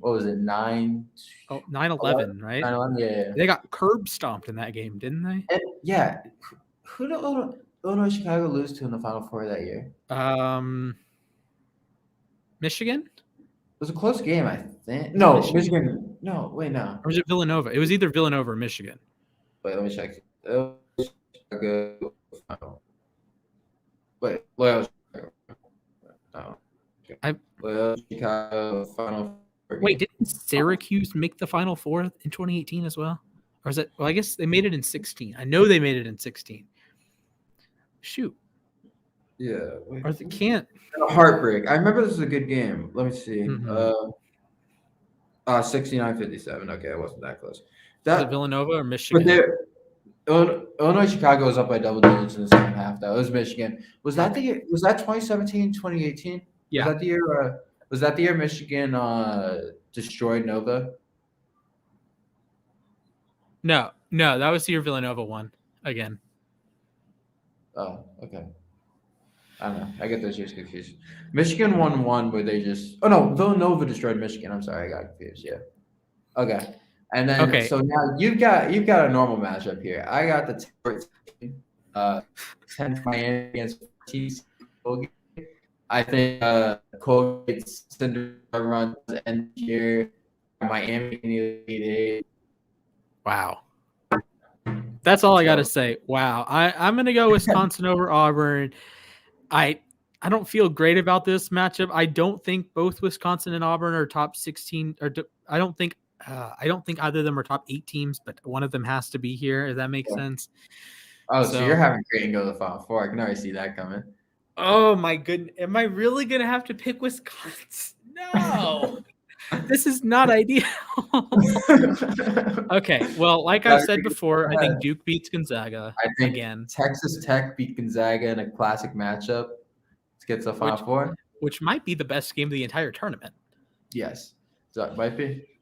And then you got Houston, Tennessee. I got Arizona, Tennessee. I got Tennessee beating Arizona. Advancing to the Final Four. This Tennessee team is red hot. I'm going to go with Tennessee. Sorry, Houston. Okay. I'm not going to have Creighton go to the championship game. Okay, UCLA over Purdue. I got Kentucky. On town there, Kentucky, man. I got a squad. Yeah. Oh, man. One of my favorite games is Kentucky, Texas Tech. And the other one, well, wait, did you pick this game yet? Okay, you got UCLA over Purdue? Yeah, I have UCLA over Purdue. I got Iowa defeating the Cinderella Miami Hurricanes to advance to the Final Four. Am I really going to have Creighton go to the Final Four? I'm having to rethink all of my life decisions that I've made to get to this point. How have I descended to this Creighton to the final? No, Wisconsin. It's madness. Oh, come on. No, I can't. I can't do it. I can't do it. All right. So you got Duke UCLA. I think you made it clear who you got winning. I got Kentucky being Texas Tech in an amazing game. That's going to be phenomenal. I like your bracket a lot more than I like mine. Let me just put that out there. Awesome. And then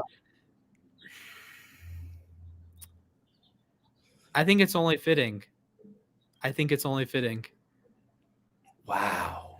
I cannot believe it either. You have this team losing in the first round to Colgate. I don't actually hate that pick, but then I have them losing to the refs in the national championship game, 69-61. Wow. Okay. Well, I got Iowa defeating Tennessee. I think we get a Kentucky-Iowa national championship that Kentucky will win 71-64. Wow. Wow is right. That was unreal. That was fun. Yeah, that was a lot of fun. Wait, before I submit my bracket, I have to pick that first round game, unfortunately. So for my last pick, Alabama versus Rutgers and Notre Dame. I think I'm gonna go with the Rutgers Notre Dame winner. Okay. Yeah, you can always switch it. Yeah. 71-64, I said, right? Yeah. This tournament's gonna be awesome, though. I'm super excited. This made me a lot more excited than I was, to be honest. Amen to that. It sucks that I have this bum Duke Blue Devils team here, but sometimes things happen that we don't want to happen, and I've kind of just prepared myself for like Duke winning, so I will be rooting against Duke in all 6 of their games. You did prepare yourself for Cincinnati winning the Super Bowl. That didn't happen. This is true. Sometimes stuff we prepare ourselves for doesn't materialize. You're right. Let me just check the Cavs box score really quick. Karis LeVert is 1 for 1. Awesome. Nice. Good start. Okoro's 2 for 2. Mobley is 3 for 6 for 8 points. Darius Garland's 0 of 1 for 0 points, 4 assists. Wow. Bust. Gotta cut him. Marketing and Stevenson both hit a 3. They got 5 points each. Oh, we didn't touch on this. Darius Garland turned into the second coming of Jesus 2 weeks ago and dropped 41, 43. It was crazy because he had like 10 points or like 13 points at half, I think, something like that. Like he wasn't. Mm-hmm. It was like a pretty mediocre game for him, and then like all of a sudden, it was everything. It was drives to the hoop, step back threes. It was nuts. It was 41. Topped his career high, previously 37. The day of the national championship last year. That he had against the Spurs. I think it was like 15 to 22 shooting too. Very good night for him. Mm-hmm. And so impressed with what Garland's been doing recently. I mean, he's definitely elevating into that like legitimate star range. Like we touched on it. Like we're both diehard Cavs fans. We're gonna support our guys, and Garland did make the All-Star team. But I think some people can be reluctant to say, yeah, he's like a star level player. But I think these are the kind of stretches that you say, all right, this is when you become a star. And guys like Ja are having these superstar runs. Ja has just been magnificent, right? And Luka, oh my heavens, Luka has been on a different level. Tatum had 50 the other night too. Jaylen Brown murdered Maxi Kleber last night. He just murdered him. I think it was yesterday. And so these guys have these little runs is like to jump from like good player to a star, from a star to a superstar. Garland is having one of those runs right now. He definitely is. I'm just trying to because I'm out in Cali right now. I didn't think about the fact that because I'm out here, this game is blacked out on what's it called, on my TV stream. So that's a little bit annoying. But yeah, Cavs up by 7 right now. It looks like so. Solid. Yeah, it's my favorite when the Braves would play either the Diamondbacks or Padres because it's blacked out here for MLB TV. And it's like, why are the Padres blacked out in Tucson? But then you look at a map, it's like, well, you can make the argument that San Diego's closer to Tucson than Phoenix is. So whatever. Yeah. It's still annoying. Go Braves, so. Yes. All right, so we got a couple more things to discuss here. That was very fun. I had a great time with that. Yeah, that was great. I hope you can just cut that whole portion out and post that because I'll see. Good analysis on that. We didn't have crazy in depth on the players, but I felt like we had pretty good reasoning for our picks and discussed it pretty well. So yeah, got some betting in there. Got some team to team analysis. Had some sort of like the prisoner's dilemma of do you pick one team? How do you go about filling out a bracket? Yes. Because look, at the end of the day, no one's going to have a perfect bracket, but if you have a good bracket that you pick, I don't want to say you pick the right teams, but you pick enough logical, you pick upsets that make sense, but you don't go overboard with the upsets. You don't take Colgate to the Sweet 16. Wink, wink, nudge, nudge. Hey, man, we'll see. We'll see. We'll see. It's on video now. You can when the Raiders either lose to Wisconsin by 30 or beat Wisconsin by 30. We can come at each other's heads. Yes. Hey, we could actually go live for that game if you wanted to. What day is that? Let me see. I can go live earlier in the day on these days. Oh wow, it's the nightcapper on Friday. Nightcap. It's 9:50. Jeez. 9:15 Pacific time? No, 9:50 Eastern.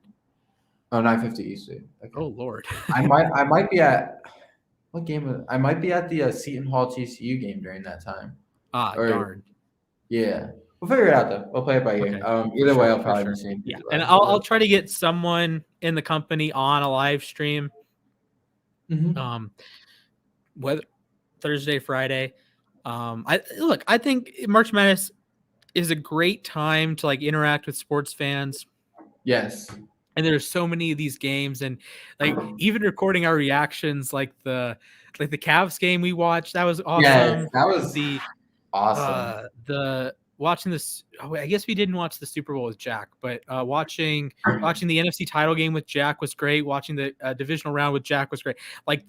When Brady threw the touchdown to Mike Evans, his last ever touchdown. He's a Rams fan, right? Yeah, he's a Rams fan. Yeah. He was screaming and yelling at things, and then the Fournette touchdown, he's throwing things, and then my stream was 5 seconds ahead, and then Stafford drops it in the bucket to Cooper Kupp 40 yards down the field, and I'm just I can't say anything because Jack is not seeing it yet, and he's he looks up at his screen and he's just I saw it because I was like this guy's a Rams fan. It's gonna be an interesting reaction, so I actually tuned into that. Yeah. Or I didn't tune into it live, but afterwards I went back to look at it because I'm like, that's a play you guys see a Rams fan reaction to. Yeah, absolutely.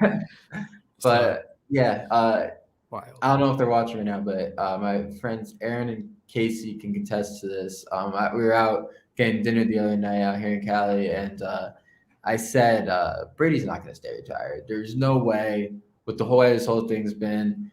This is the night before, probably 12 hours before, or 15 hours before he decided to come back. I'm like, there's no way Brady's going out on that note. The way his friends are talking about it, the way he's been so weird about it. The Ronaldo clip.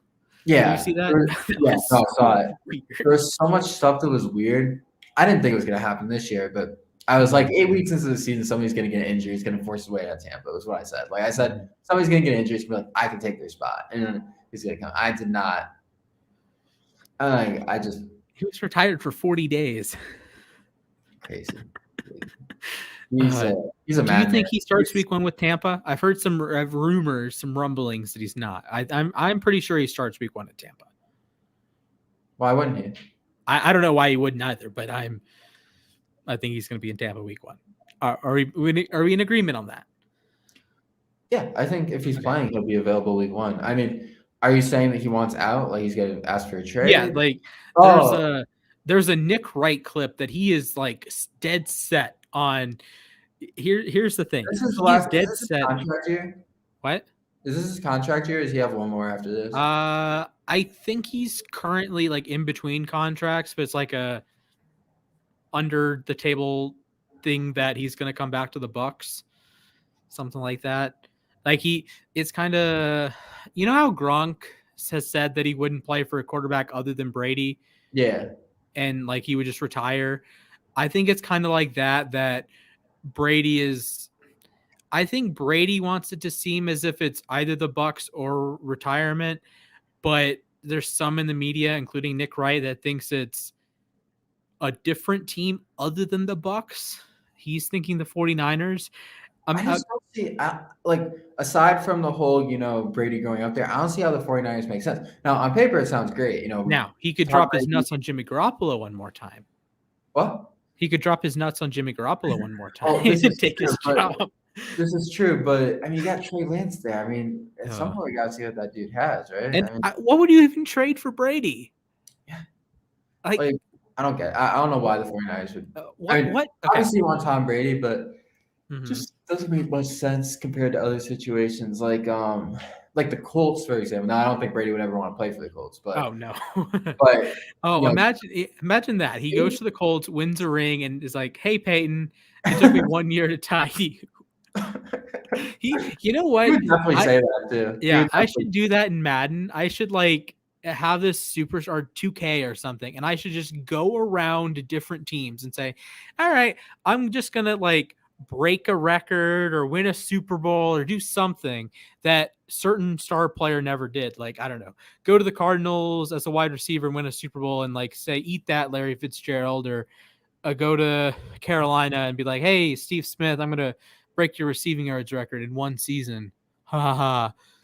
Imagine that. Like, Brady is the kind of guy to do that. And if he plays to 50, he's going to have years to do that. He can go to San Francisco and beat out Garoppolo. He can go to Indy and tie Peyton. He can go to the Jets. Imagine. Jets fans would hate it if Brady won for them. They hate him so much. They wouldn't even care at that point if their team won. Their like brains are so wired to hate the Patriots, and I can understand it too. Like if I was a Jets fan, I'd despise Brady too. But like their brains are so wired to hate Brady, they would not accept a ring. You are hearing it first right now, right here, right now. Tom Brady is going to play until he's 50, so that means he has 6 more seasons. I think he has to play at least 3 more now. You can't unretire and then retire the next year. And this is what's going to happen. This is to a T. This is what's going to happen. He is going to go to the San Francisco 49ers this season, say, F you, Jimmy Garoppolo, Trey Lance, I'll be gone in a year, it doesn't matter, win the Super Bowl with the 49ers, so he beats out Garoppolo. Then he's going to take a one-way ticket to Lucas Oil Stadium and win a Super Bowl with the Colts at age 46. Then he's going to say, all right, New York Jets, Zach Wilson's a bust. I'm going to come in, win a Super Bowl with the New York Jets at age 47. Then he's going to call Brian Flores. What? How many rings Brady winning? Like 10? That's 9. This is 9. Okay. Then he's going to go down to Miami. He's going to call up his good friend Brian Flores, who's going to come out of back from the Steelers, like linebacker room or whatever. He's going to say, all right, Miami, you owned me for a little bit. I'm going to own you, and I'm going to win a Super Bowl for you because you can't do that on your own. So he's going to win Super Bowl number 10 with the Miami Dolphins. Then he's going to go up to Buffalo, say, all right, at this point, I'm like 35-3 against you guys. I own you. I'm going to do what Josh Allen couldn't do, what Jim Kelly couldn't do. You guys made 4 Super Bowls for no reason, probably going to make one of the Allen era, lose to Brady. Anyways, lose to the Brady in San Francisco. He's going to win Super Bowl number 11 with the Buffalo Bills. And then he's going to say, all right, at this point, is there any other team that he would like? Pittsburgh, but he would have to play 2 years in Pittsburgh to tie Ben. Yeah. Okay. Here's my thing. He wins Super Bowl number 12 in Pittsburgh, wins the Super Bowl MVP, says, "Eat that, Ben, you never won one." Okay. And then he retires as a Pittsburgh Steeler. All right. Well, that's quite the scenario. I will say I should cut that. As a Patriots fan, on a more serious or more he could go back to New England to win another ring. Well, that too. But I'm very happy Brady. I'm very happy Brady unretired because there's kind of this rift in the Patriots fan base where there's these people who are Brady, just like Brady fans. Like they don't care about the Patriots. There's slander the Patriots. They'll call themselves Patriots fans, slander the Patriots, be watching the Bucs games over the Patriots and stuff. You're a Brady fan. You're not a Patriots fan. Cool. Don't call yourself a Patriots fan. So for a while, I resented Tampa Tom. Like I rooted for him in the playoffs last year because he was playing quite possibly three of my least favorite quarterbacks ever in Drew Brees, Aaron Rodgers, and Patrick Mahomes. Oh, what do you have against Taylor Heineke?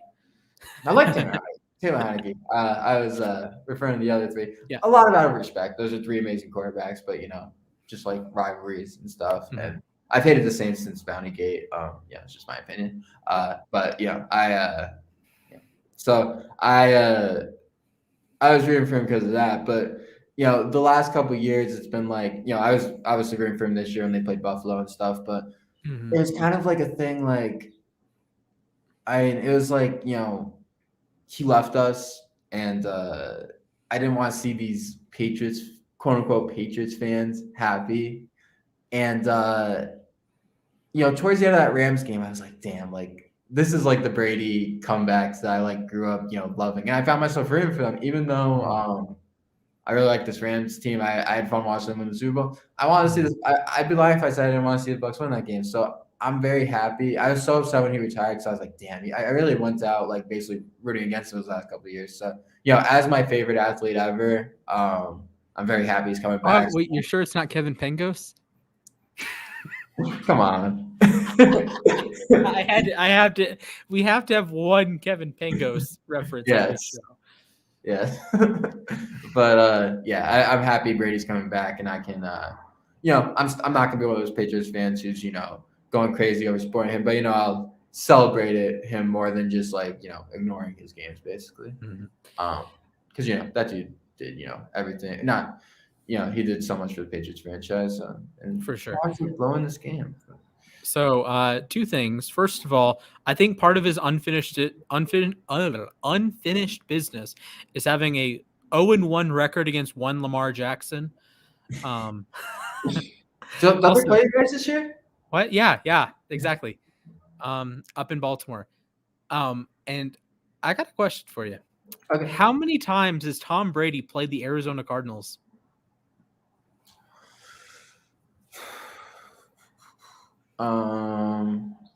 So I'm assuming he was injured. I think they played 07, 08, or shit, I'm getting my years confused now. 08, 09 they played, and he was injured? Yep. Okay.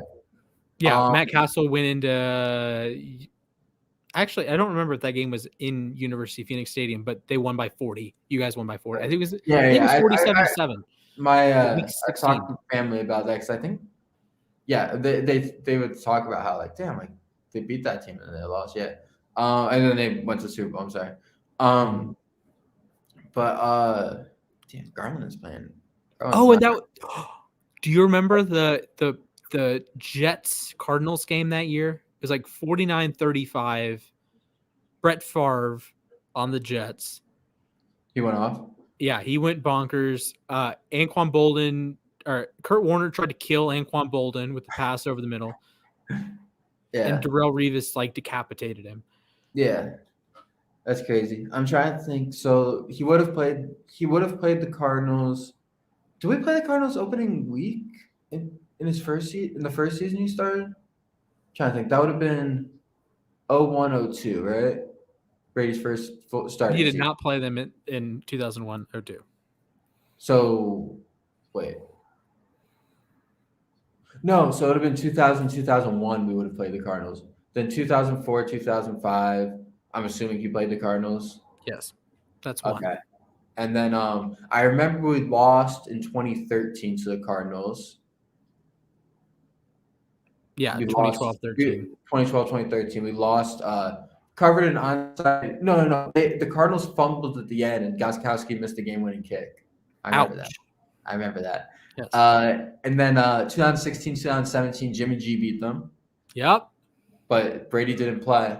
Correct. And I don't believe he played them in Tampa. So twice. Yeah. Wow. Yeah. Somehow, some way, he plays them twice in 22 years. That's crazy. I don't know. Football is weird. Wait, did he beat them the first time? Yeah, he won in 04. Okay, so he's 1-1 against them. Interesting. Yeah. Okay. I saw that and I was like floored because like I know in my head that Brady missed time in both 08 and 16, so it makes sense. But wait a minute. Crazy, yeah. Does that mean he's never played at Arizona? Yeah. Oh, wait, what? How do you play 22 years? I don't even. I can't even. Wasn't one of the Super Bowls in Glendale though? Yes. Yeah. Well, yeah, the Malcolm Butler game. So he's played more Super Bowls in Arizona than games at the Cardinals. Yeah, it's crazy. Despite playing for 22 seasons, and this year, I don't know if that game is in. It's probably in Glendale. Just on the nature of how these things work, he has 243 career wins. That's insane. I got 2 things I wanted to bring up because I'm gonna forget them. Number one, there's a couple of people who are asking, for all the videos like in like one like place. Is there any way I can make like a playlist on the channel? Yeah. It's actually in the comment section. So look in the comment section. You can find the uSTADIUM Twitter, uSTADIUM Instagram, uSTADIUM TikTok, uSTADIUM. I guess you're probably watching on YouTube, so that defeats the purpose. You can download the app, whether it's on Google Play or Android. Whether it's on Apple App Store or Google Play. You can follow me. Oh, awesome. I see the playlist there now. Yeah, awesome. Okay. And the playlist is down there too. Oh, sick. Okay, cool. Yeah, I just saw that because I wasn't there for a while, so that's good that was put in now. Appreciate that. Also, I had a proposition. So we, because I was in Cleveland and you were at the combine, we both had to miss a day. So I think we should make those 2 days up so that we get it back to what it would have been. For sure. What did we do? We missed 2 or 3. I'm trying to think. I believe 3. And you guys played at Arizona in 2004. Okay. So I don't know why it didn't like alternate, but for some reason it's so weird to say Tom Brady was suspended for 4 NFL games. And the NFL when he hired said it was not right that he was suspended. Did you see that before it came out?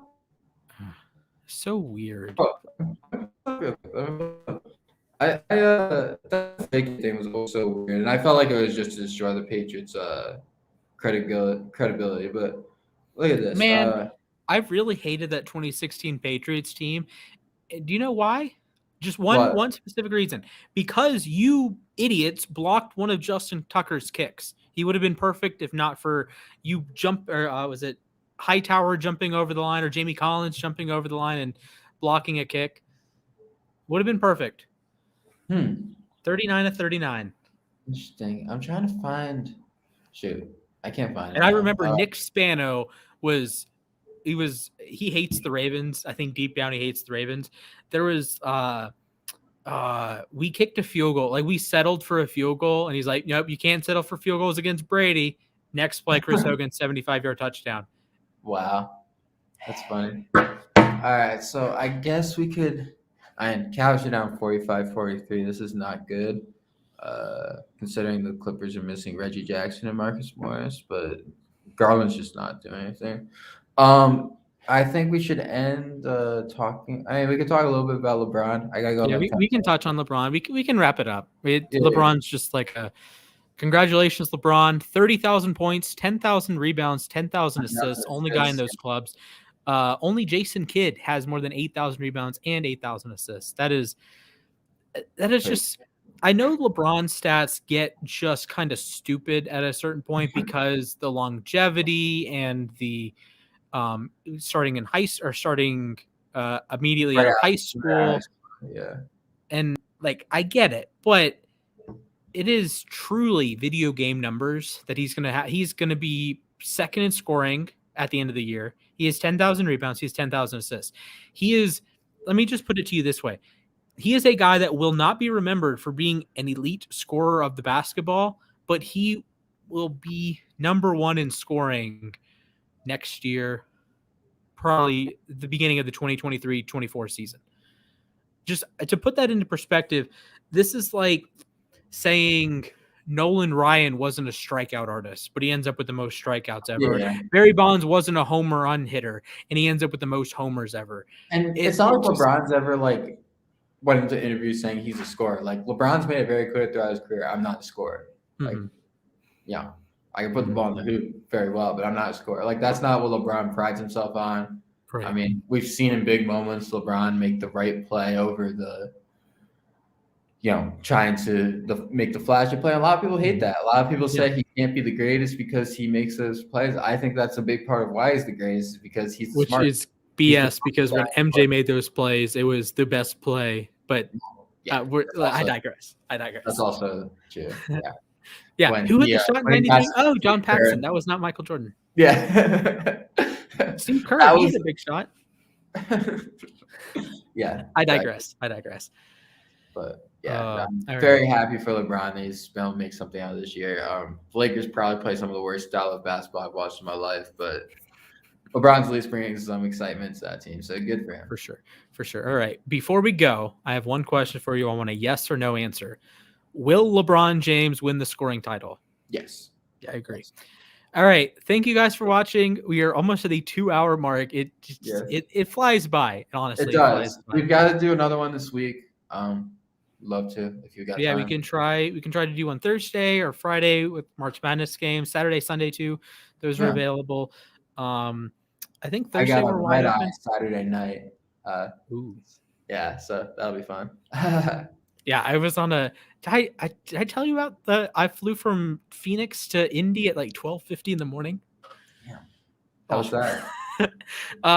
Traffic, security was a zoo. Like, I am talking, there's like 500 people in line going through one metal detector. I was in line for like 45 minutes.